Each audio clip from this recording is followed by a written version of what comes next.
Bom, boa noite a todos. A gente vai dar seguimento aqui ao estudo do livro Um dos Domínios da Mediunidade, hoje com o capítulo 18, Apontamentos à Margem. Dona Ambrosina continuava psicografando várias mensagens endereçadas aos presentes. E um dos oradores, sobre a influência de benigno mentor da espiritualidade, salientava a necessidade de conformação com as leis divinas, para que a nossa vida mental se refaça, fazendo jus a bênçãos renovadoras. Alguns encarnados jaziam impermeáveis e sonolentos, vampirizados por obsessores caprichosos que os acompanhavam de perto. Entretanto, muitos desencarnados de mediana compreensão ouviam, solícitos e sinceramente aplicados ao ensino consolador. Gabriel, de olhos percussientes e lúcidos, a tudo presidia com firmeza. Nenhuma ocorrência, por mínima que fosse, lhe escapava à percepção. Aqui, a um leve sinal seu, entidades escarnecedoras eram exortadas à renovação de atitude. Ali, socorriam-se doentes que ele indicava com silencioso gesto de recomendação.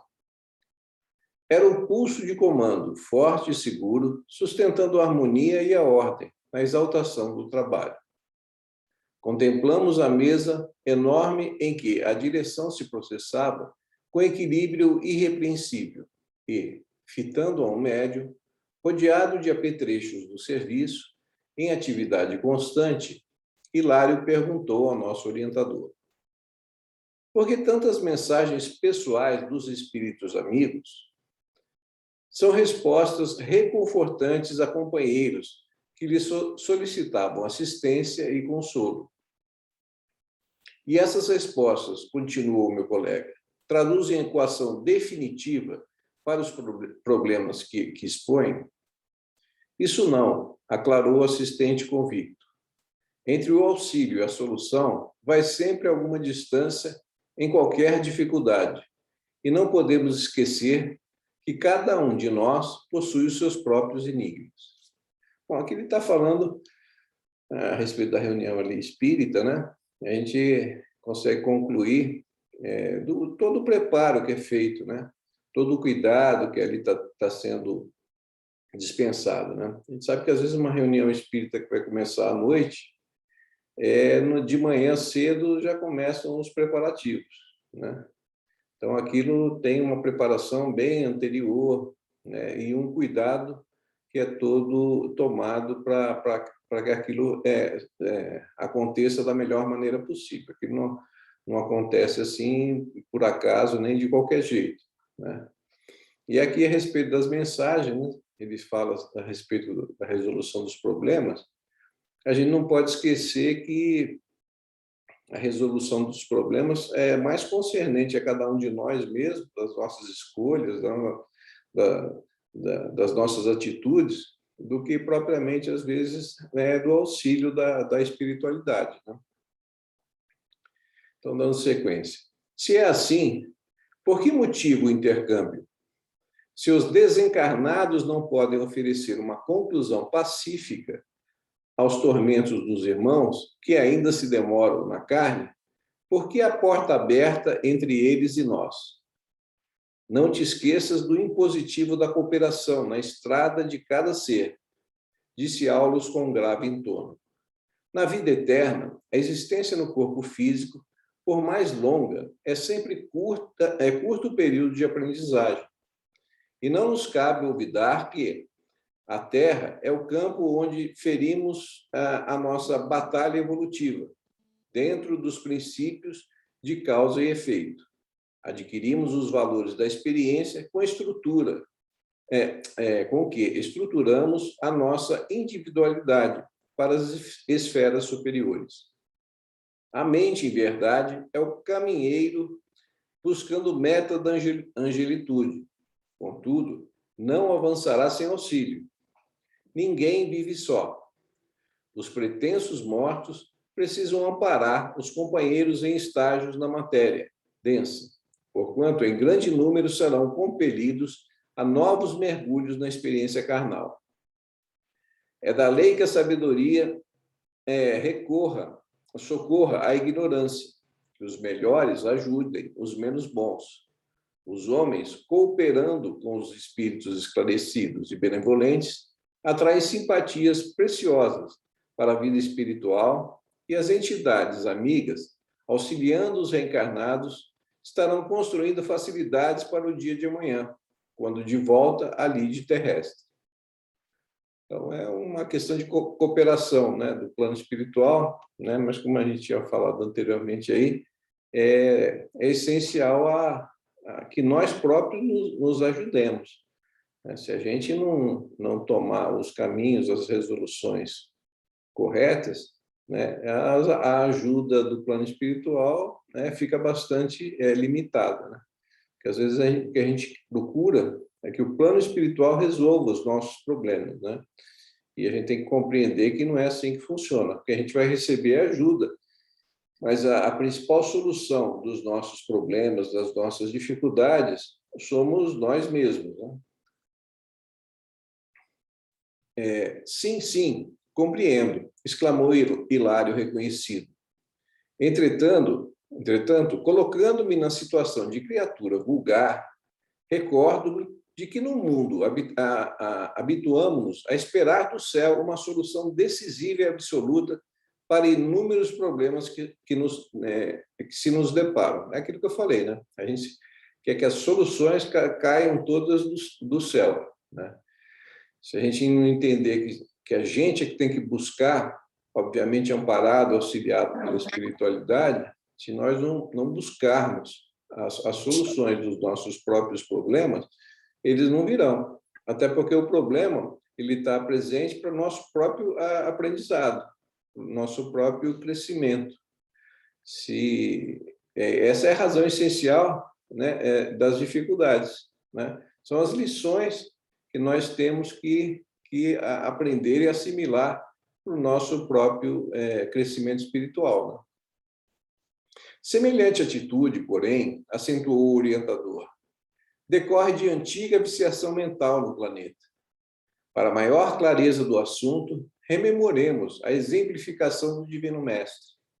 Jesus, o governador espiritual do mundo, auxiliou a doentes e aflitos, sem retirá-los das questões fundamentais que lhes diziam respeito. É exatamente aquilo que a gente está comentando, né? As dificuldades, os problemas, é o nosso aprendizado, são as lições que nós temos que delas tirar proveito, né? Zaqueu, o rico prestigiado pela visita que lhe foi feita, sentiu-se constrangido a modificar a sua conduta. Maria de Magdala, que lhe recebeu carinhosa atenção, não ficou livre do dever de sustentar-se no árduo combate da renovação interior. Lázaro, reerguido das trevas do sepulcro, não foi exonerado da obrigação de aceitar, mais tarde, o desafio da morte. Paulo de Tarso foi, por ele, distinguido com um apelo pessoal, às portas de Damasco. Entretanto, por isso, os apóstolos não obteve dispensa dos sacrifícios que lhe cabiam no desempenho da nova missão. Segundo reconhecemos, seria ilógico aguardar dos desencarnados a liquidação total das lutas humanas. Isso significaria furtar o trabalho que corresponde ao sustento do servidor, ou subtrair a lição ao aluno necessitado de luz. A essa altura, não longe de nós, simpática senhora monologava em pensamento. Meu filho, se você não está morto, visita-me. Venha, venha. Estou morrendo de saudade, de angústia. Fala-me alguma palavra pela qual nos entendamos. Se tudo não está acabado, aproxime-se da média e comunique-se. É impossível que você não tenha piedade. As frases amargas, embora inarticuladas, atingiam-nos a audição, qual a fossem arremessadas ao ambiente em voz abafadiça. Leve rumor à retaguarda feriu-nos a atenção. Um rapaz desencarnado apresentou-se em lastimáveis condições e avançou para a triste mulher, dominado por invencível atração. Da boca amarfanhada escorria a amargura em forma de palavras comovedoras. Mãe, mãe, gritava de joelhos, qual se for atormentada a criança, aconchegando-se ao regaço. Não me abandone. Estou aqui, ouça-me. Não morri. Perdoa-me, perdoa-me. Sou um renegado, um náufrago. Busquei a morte quando eu deveria viver para o seu carinho. Agora sim, vejo o sofrimento de perto e desejaria aniquilar-me para sempre, tal a vergonha que me aflige o coração. A matrona não lhe via a figura agoniada, contudo, registrava-lhe a presença através de intraduzível ansiedade, a constranger-lhe o peito. 2 vigilantes aproximaram-se, arrebatando o moço ao colo materno, e, ladeado por nossa vez, o assistente, que se deu pressa em socorrer a senhora, em lágrimas, ouviu-nos clamar mentalmente. Não será melhor segui-lo, morrer e descansar? Meu filho, quero meu filho. Aulus aplicou-lhe recursos magnéticos, com que a desventurada criatura experimentou grande alívio, e em seguida informou. Anotemos o caso dessa própria mãe desarvorada. O filho suicidou-se há meses e ainda não consegue forrar-se a flagelação íntima. Em sua devoção afetiva, reclama-lhe a manifestação pessoal, sem saber o que pede, porque a chocante posição do rapaz constituir-lhe-ia pavoroso martírio. Não poderá, desse modo, recorrer-lhe à palavra direta. Entretanto, ao contato do trabalho espiritual, que aqui se processa, incorporará energias novas para refazer-se gradualmente. De certo, acrescentou Hilário com inteligência, não terá resolvido o problema crucial da sensibilidade ferida. No entanto, adquire forças para recuperar-se. Isso mesmo. Então, assim, é importante a gente entender, né, que do ponto de vista material, às vezes aquela pessoa que está ali, aquela senhora, aquela mãe, ela acha que não foi atendida, que o filho não se manifestou ali, que nada existe e tal, mas a gente, do ponto de vista espiritual, a gente consegue perceber todo o apoio, toda a atenção, todo o tratamento que está sendo dado para aquela criatura, né? Isso é fruto do nosso imediatismo, né? A gente querer que os problemas se resolvam imediatamente da maneira que a gente quer. A gente quer tudo no nosso tempo e da nossa forma, né? A gente não entende que a vida caminha sempre para o melhor, mas ela caminha no tempo de Deus, né? E da forma que Deus encaminha, né? Não na nossa vontade e no nosso tempo. Então, a gente acha que, às vezes, numa situação, as coisas não estão sendo olhadas, não estão sendo resolvidas, porque a gente não consegue compreender esse tipo de coisa, né? Está sempre focado só no nosso tempo, na nossa vontade. Aliás, considerei, a meu modo, a mediunidade de hoje. É, na essência, a profecia das religiões de todos os tempos. Sim, aprovou Aulus Prestimoso, com a diferença de que a mediunidade hoje é uma concessão do Senhor à humanidade, em geral. Considera-se a natureza do entendimento humano à frente da vida. O fenômeno mediúnico não é novo. Nova é tão somente a forma de mobilização dele, porque o sacerdócio de várias procedências jaz, há muitos séculos, detido nos espetáculos do culto exterior, mumificando indebitavelmente o corpo das revelações celestiais. Notadamente, o cristianismo, que deveria ser a mais ampla e mais simples das escolas da fé, após libertar-lhes os princípios, a benefício do mundo, que cientificamente hoje se banha no clarão de nova era. Por esse motivo, o governo oculto do planeta deliberou que a mediunidade fosse trazida do colégio sacerdotal à praça pública, a fim de que a noção da eternidade, através da sobrevivência da alma, desperte a mente anestesiada do povo. É assim que Jesus nos reaparece agora, não como fundador de ritos e fronteiras dogmáticas, mas sim em sua verdadeira feição de redentor da alma humana. Instrumento de Deus por excelência, ele se utilizou da mediunidade para acender a luz da sua doutrina de amor, restaurando enfermos e pacificando aflitos. Em muitas ocasiões, esteve em contato com os chamados mortos, alguns dos quais não eram senão almas sofredoras a vampirizarem obsidiados de diversas matizes. No Evangelho a gente tem várias passagens disso, né? Como exemplo. E além de surgir em colóquio com Moisés, materializado no Tabor, ele mesmo é o grande ressuscitado, legando aos homens o sepulcro vazio e acompanhando os discípulos com concentrado amor, para que lhe continuassem o apostolado de bênçãos. E lá esboçou o sorriso de um estudante satisfeito com a lição, e exclamou: "Ah, sim, tenho a impressão de começar a compreender." Os trabalhos da reunião tocavam a fase terminal. Nosso orientador percebeu que Gabriel se dispunha a grafar a mensagem do encerramento e, respeitoso, pediu-lhe cunhar alguns conceitos em derredor da mediunidade, ao que o supervisor aqueceu gentil. Dona Ambrosina entrara em pausa ligeira para alguns momentos de recuperação. O diretor da reunião rogou silêncio para o remate dos serviços, e tão logo reverente inquietação se fez na Assembleia. O condutor da casa controlou o cérebro da medianeira e tomou-lhe o braço, escrevendo aceleradamente. Em minutos rápidos, os apontamentos de Gabriel estavam concluídos. A médium levantou-se e passou a lê-los em voz alta. Meus amigos, dizia o mentor, é indispensável procurar na mediunidade não a chave falsa para certos arranjos inadequados na Terra, mas sim o caminho direito de nosso ajustamento à vida superior.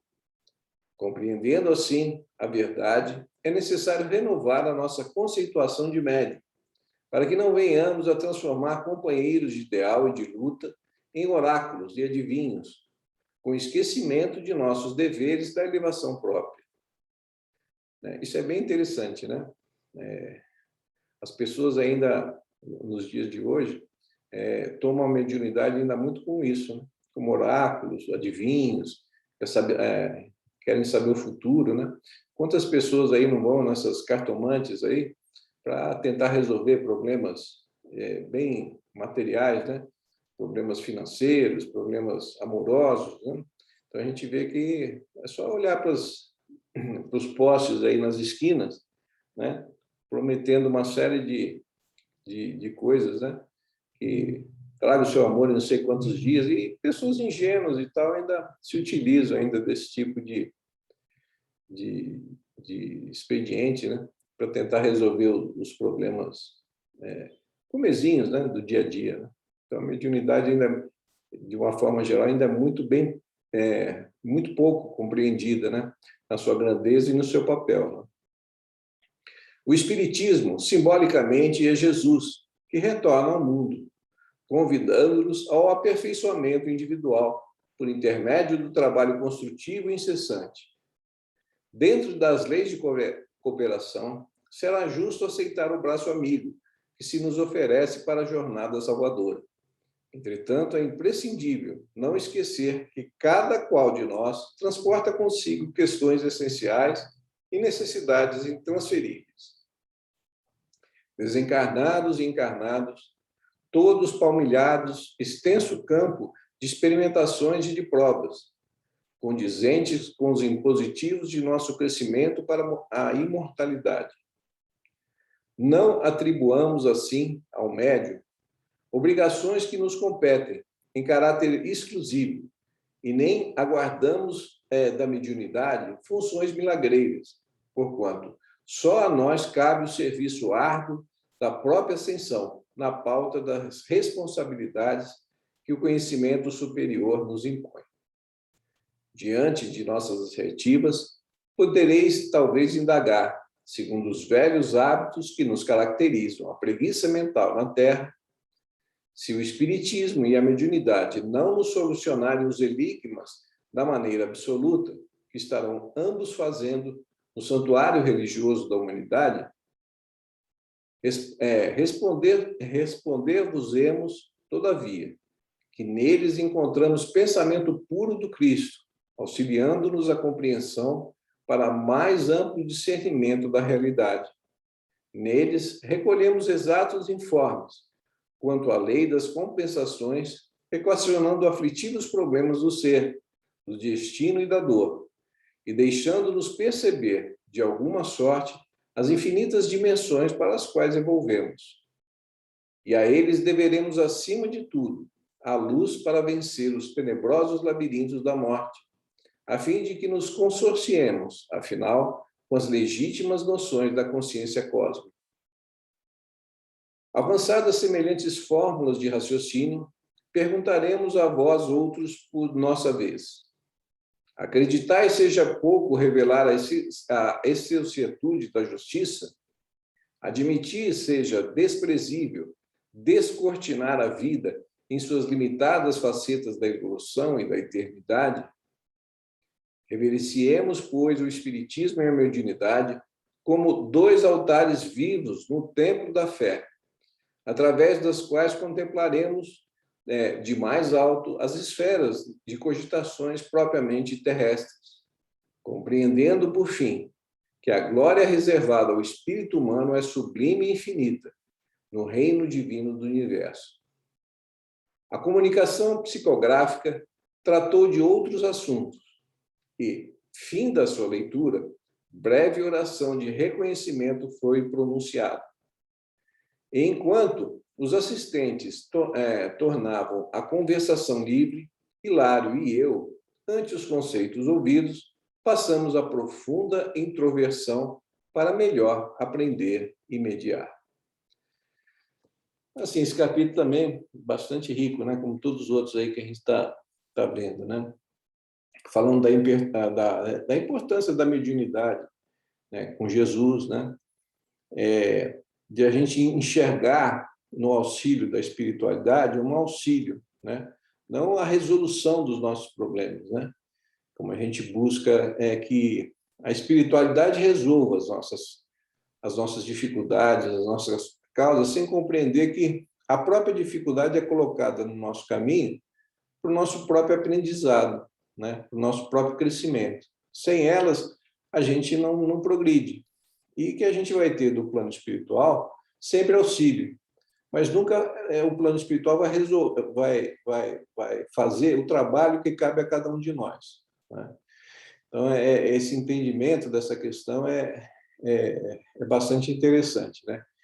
E que o tempo, a gente imediatista, como nós somos, né? A gente quer que tudo se resolva no nosso tempo e na nossa forma, né? Enquanto a gente não entender que tudo se resolve no tempo de Deus e da forma de Deus, que é melhor, né? A gente ainda está, vamos dizer, está rateando, está tropeçando na nossa fé. Né? Então, assim, tem muitos ensinamentos muito interessantes aqui nesse capítulo, né? Como sempre, capítulos curtos, mas assim cheio de grandes ensinamentos e de grandes mensagens, né? O que vocês querem? Alguém quer comentar alguma coisinha a respeito aí do capítulo e tal?